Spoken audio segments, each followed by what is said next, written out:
Op til oldemor. Nej, mor, ikke i dag. Du ved godt, jeg har en aftale med Fiona og Filippa.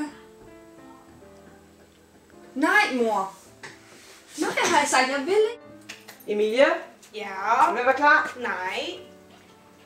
Vi skal hjem til bedstemor nu. Det gider jeg ikke.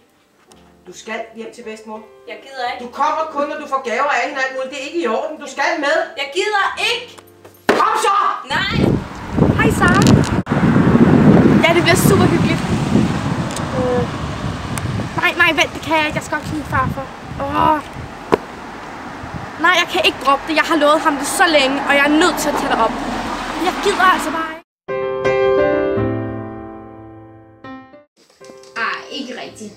Fordi altså, der er ikke noget at lave sammen med dem. Nej, ikke særligt tit, fordi de gamle er kedelige. Men jeg kan ikke lave noget sammen med dem. Nej, fordi mine bedsteforældre de bor ret langt væk, og nu når jeg begynder at komme i de større klasser, så har man bare ikke så meget tid mere på grund af lektier, på grund af venner og alt sådan noget. Ja. Ikke rigtigt. Det er fordi, jeg bruger meget tid hos min hest, så jeg har ikke rigtig tid til det. Jeg får se mere på min sport.